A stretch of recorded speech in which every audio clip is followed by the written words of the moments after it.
In this video, we're going to be working on this Scag Turf Tiger 61. This is going to be one video of sort of series of videos that I'm going to be doing on the sort of springtime maintenance for this machine. This video is going to focus on the engine. I'll make other videos about greasing, all the different greasing points on this machine, as well as sharpening the blades and you know, everything you need to do to get your mower ready for the year. So this machine has the Kohler Command Pro 25. This Scag is from the late 90s, so that's the original engine on it. The model number is just about worn off of there, but it says model number CH25S. So we're going to be changing the oil, oil filter, fuel filter, spark plugs, air filter, and pre-filter. So again, this is going to be, you know, just the engine portion of this. So if you want to see those other videos that I'll make on, you know, how to do everything else on this, click the subscribe button. They'll be coming right after this video, or check my other videos. So I priced all the items out individually that I would need to do this engine maintenance kit, or engine maintenance rather, and it's almost cheaper for the kit. It's not quite. I think it was just a few bucks more for the kit from my local guys, but I didn't have to wait. I didn't have to order things piecemeal across the internet. If you're going to buy it in store, the kit is much cheaper, but if you piecemeal it, you know, a fuel filter here, oil filter there, and then you got to wait on shipping and all that stuff, it's way more convenient to get this Kohler Command Pro kit, and it's got a list of all the different ones. So I'll just sort of briefly scan across it, you know, pause it if you need to, but those are all the engines that this one kit will do, I guess. So anyhow, got the pre-filter, got the filter, oil filter, a couple of quarts of oil, our fuel filter, and 2 spark plugs. So you can see I've got the machine jacked up on jack stands. That's the only thing I've done so far. And I just did that to get it up off the ground so I could change the oil easier. Might as well go ahead and just jump right in. So the very first thing we're going to do is to drain the engine oil. You see this 90-degree elbow coming out of here? So if yours has the 90-degree elbow on it, that's where it's going to be attached to. If it doesn't, it might just have a pipe plug in place of this 90-degree elbow. But this is the location. You can see there's the oil filter. So you can see where my finger is pointing. This is the oil drain. So I'm going to remove the cap. I'm going to put my drain pan on the floor there, remove that cap, go ahead and drain this oil. And again, this is going to take less than 2 quarts of oil. Once that drains, I'm going to go ahead and crack this oil filter right here. This is just like an automotive style, just spin off oil filter, and we're going to drain that into the same pan. I'll catch you guys up after that's done. Well, you can see I got the cap off that elbow down there. It's just a few drips coming. And again, spun the oil filter off of there, and it's just barely dripping now. It does kind of make a mess that sort of drips on other stuff, so just be prepared to wipe that up or use some brake parts cleaner after the fact to clean up. Because that's one thing with these engines, and you'll notice mine's just a little bit grungy, and I'm not proud of that, but these engines, if they get a little oil on them, it attracts dirt, and that dirt and oil make it grungy, which accumulates heat. And that'll kill these engines. So you got to keep them clean or you kill them. So we're just about done dripping over there. Let's go ahead and open this kit up. So again, this I purchased from my local mower shop. They are Scag and Exmark dealer. And again, it was a few dollars cheaper if I ordered everything, you know, off Amazon and online and that. And of course, then I'd have to wait for it. Then if there's something wrong with it, you get to deal with returns and how much fun that can be. So I just soon spend money at the local guys and, you know, get everything from them. So comes with the filter. For you guys that don't want to get the kit and you want to piecemeal it together and save yourself a buck or two, here's the filter. There's the part number. That's what it looks like. Get this out of the way. Get this stuff out of the way so we can get to our oil. Here's the oil you're going to want. 10W30. Happens to be synthetic blend here. We're going to crack one of these open and oil up the gasket. And I'm going to go ahead and off camera. I'll thread this on to the engine, and then I'll show you where to fill the engine or fill the oil back up. All right, you can see we got it back down on the ground. Now you actually don't have to jack this thing up to do any of this. I was up under there before doing I had a different project with this machine. The gear case had a bad seal, so that was a whole other thing. But I thought, well, while I had it up off the ground, I'd go ahead and just drain the oil, but there is plenty of room, so you don't need to jack it up. Anyhow, I got the filter on, and like with any other filter, any other screw-on filter, for you guys that don't know, when you're threading the new filter on, you put it on until it comes into contact, and then you turn it 3/4 to 1 full turn after. No more, no less. You don't need to bear down on the thing. You'll just disfigure the gasket and cause yourself problems. I also put the cap on the drain down there. So where you fill this thing, and you can see I'm already filling it, this yellow cap is on this cover right there. So I just unthreaded that cap and stuck my funnel in there, and then just pouring in some oil. So I have put in a quart and probably about half of that one. So let's go ahead and I'll check it on the dipstick, which is right here. Let's see, I'll pull that out and see if it's on there yet. It's hard to tell with new oil, it's so clean. But yeah, I think we are on the dipstick. In fact, I think we're almost full. So let me do that again with 2 hands and pay attention to what I'm doing here. I'll double check that, and then we'll move right. Okay, so I double checked my dipstick, which again is right there, and we were right at the full level. So for now, I went ahead and put the cap back on. We're going to move on to the spark plugs, and you can see that rubber boot right there. That's the boot for one plug. If you come over here to the other side, there's the boot for the other plug. So how you remove these is you just sort of grasp them, give them a little wiggle, and they pull right off. This is your spark plug. I'm going to use a spark plug socket, and I'll tell you what size that is here in just a second. I'll slide my socket down there and unthread that plug, and we'll do the same thing on both sides. Okay, so this is a spark plug socket. The size on this one is 5/8, and it's called a spark plug socket because it's got a rubber insert down in there that grasps the ceramic of the plug to keep the plug from falling off. You just work that on there, takes a standard ratchet, and break that loose. We'll unthread right out of there. Should unthread right out of there. Gee whiz, thing got 100 miles of thread on it or what? There we go. And if your plug looks sort of like that, sort of gray, a little bit dark, almost like a white burned, gray burned, that's perfect looking. So that is a normal looking spark plug. But we're going to go ahead and replace these with brand new ones.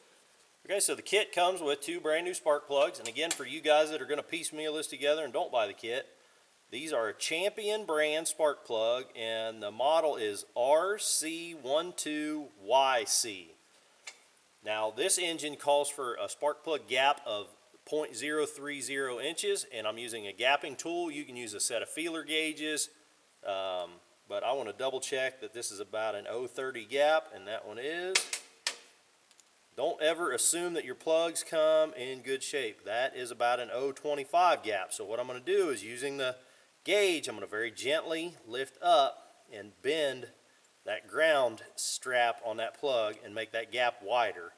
So now it's about 0.30. I have had spark plugs come where they get damaged in shipping. If it were bent out too far, you simply take the plug and tap on a hard metal surface and bend that strap up if you need to bring it in, or again, if you need to widen the gap, gently use the gauge or a screwdriver to enlarge the gap there. So always double check the gap on your plugs. Don't ever assume they're right, because sometimes they'll be really bad. I'm going to go ahead and thread these back into the engine, put the boots back over them, just snap those back on, and we'll move on to the next thing. So I threaded both spark plugs in there, and I'm just going to put this boot back on. Make sure when you put this boot on, it snaps on. Now I'm going to be quiet for a second and listen. You hear it sort of clunk? That one clunked a little bit, but I could feel it sort of snap and engage. See if we can hear this one snap on. Hear that click? There's an electrical connection in there that has to snap on. You can put these boots on, put them on wrong, and they won't make connection in there and it won't function properly. So that's our spark plugs. The next thing on the list here, we're going to go ahead and do the air filter. And to do that, mine is on top. Now, depending on your model, you may have sort of an oval air filter canister that'll sort of set off to the side. But however it is, it'll be attached to your carburetor. You can see the linkage for my carburetor peeking out there, and it should be readily accessible. Should have a big nut on it similar to this. So inside there's sort of a two-part thing going on here. We've got a green pre-filter, they call these, which is a foam material, and then the inner is the actual paper cartridge filter. Now mine is fairly dirty around the outside, and before I open this up and expose the carburetor, which is sort of sensitive to dirt and debris, I'm going to go ahead and get my compressed air, and I probably don't have to do this, but I'm going to go ahead and do it just to be safe. Before I open this filter up, I'm going to use my compressed air and blow all the debris away from the filter and then remove the filter. So I'll show you what that looks like. So I got my air compressor nozzle here, and I'm just going to sort of gently blow any loose debris away.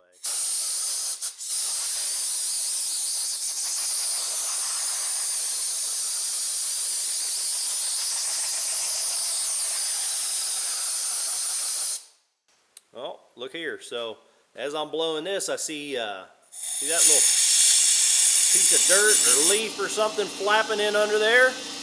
That's an indicator that there is sort of stuff under this air filter assembly.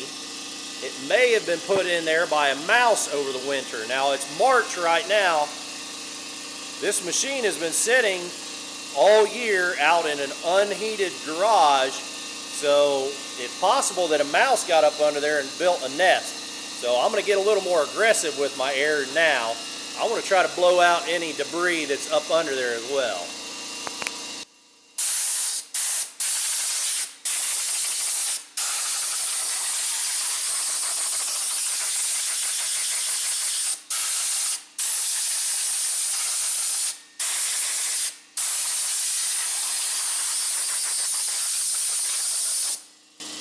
Okay, I didn't see any real scary amounts of stuff, so that was probably just some grass and stuff up under there. Now to remove the filter, oh boy, I'm gonna need a pliers maybe. Nope, maybe not. So you got a nut here. We'll thread that off. And then that metal cap and filter should all come off together. And what we're looking at here is, now that's the intake, the air intake for the carburetor. So that's where the air comes in, mixes with the fuel, and is distributed to the cylinders. But we're going to take this over to the workbench.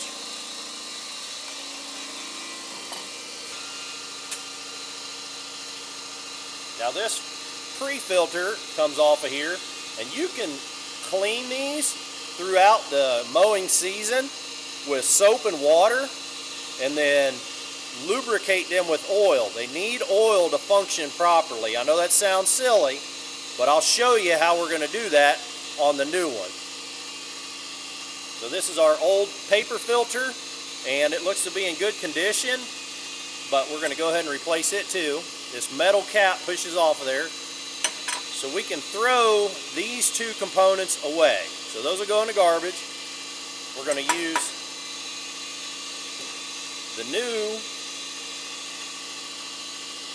paper cartridge filter and that metal cap. Let's go put these back on the machine.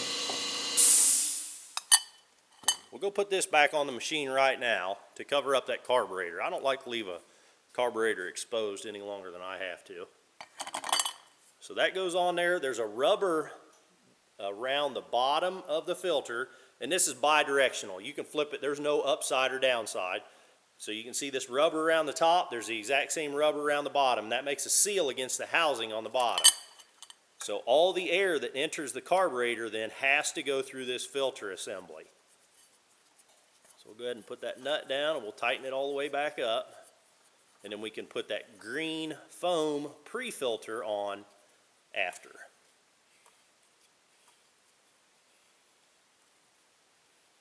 Well, that's good and snug.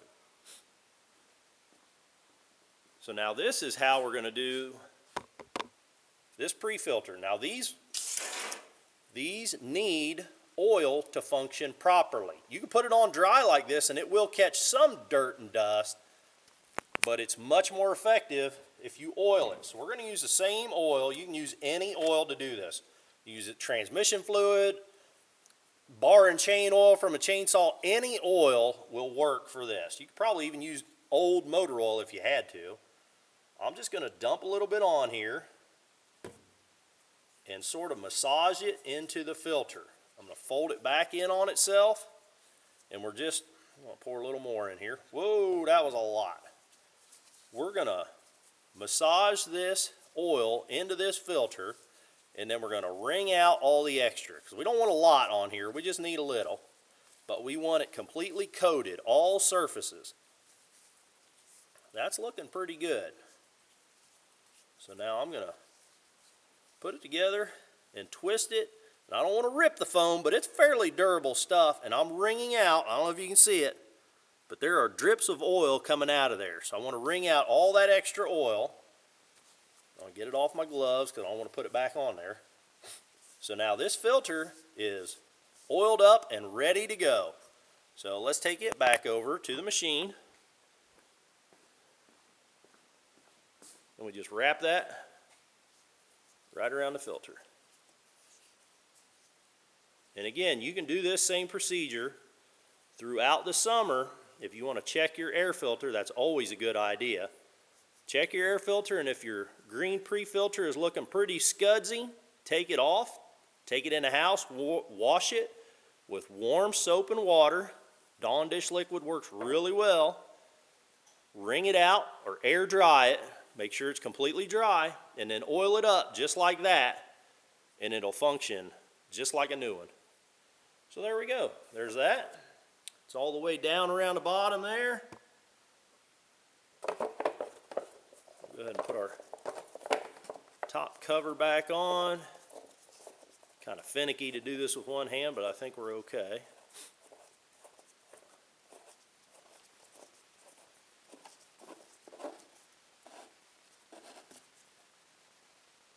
Okay, so now the next thing we're going to do is I'm going to grab a set of pliers for these clamps here. This is our fuel filter. It comes from the fuel tank, which this is a fuel fill cap. There's a very large fuel tank under here. That line comes up from the fuel tank, runs through this filter, and then comes up and under and goes into the same carburetor that's attached to that air filter. So I'm going to get a set of pliers, and I'm going to squeeze these clamps and sort of slide them away from the fuel filter.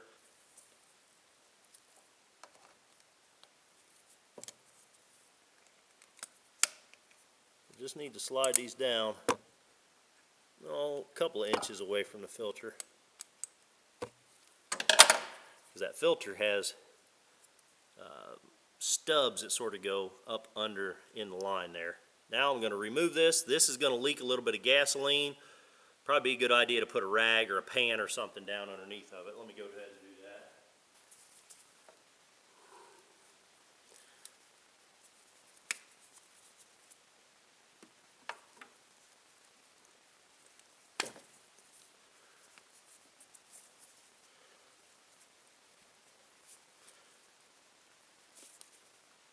Watch you don't break the filter doing this, because you can snap the ends off of these things up inside that plastic hose, then you've really got a problem. So that's what that looks like. And you can see there's an arrow for the direction of flow. I'm going to go grab the new one out of the kit. And again, for you guys that are doing this without buying the kit, that's the part number you'll need. Here's the direction of flow, and this is a 10 micron filter. That's the size of particulate that this captures, or actually will let through. So we want to make sure that the flow is going toward the engine. It's going from the tank toward the carburetor.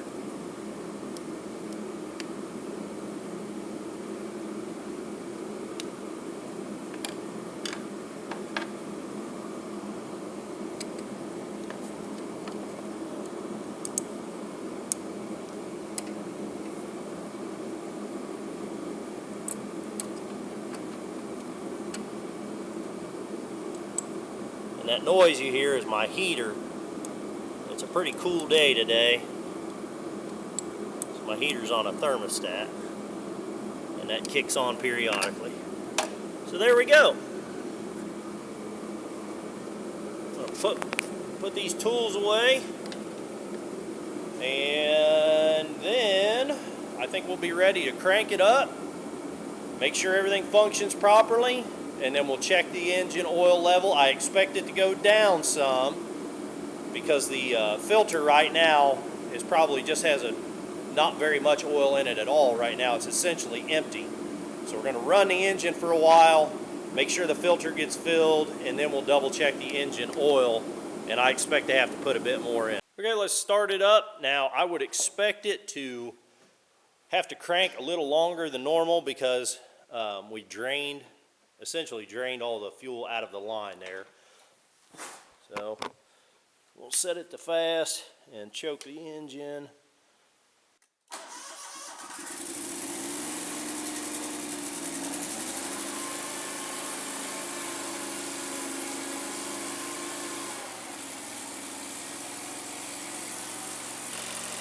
Looking for any oil leaks or any fuel leaks, and so far I don't see any.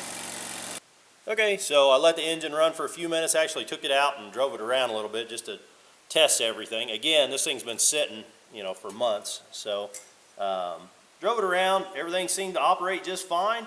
And now we're going to double check the oil. And again, I would expect it to be a little low.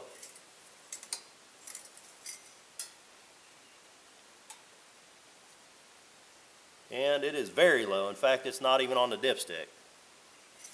So I'm going to get my funnel and that quart of oil, and again I'm going to put my funnel in right there. I'm going to add a little more oil. It's going to be really hard for you guys to tell. You're going to have to take my word for it because it's really hard for me to tell. New oil it's really hard to read sometimes on a dipstick, and this is one of those times. It is actually, I used the rest of that quart and I overfilled it just a touch. It's up on the F. So that's okay. That's not extremely overfilled. I mean, you should never overfill an engine, but we're just a touch over. So that's how you do the engine service on your Scag with a Kohler Command Pro 25. Again, this is going to be the same procedure for a lot of different engines. I hope I helped you with this one, guys. If I did, click that thumbs up button. If you want to see more videos of me working on this mower or other stuff out here in the shop, click the subscribe button. Till the next time, keep on tinkering.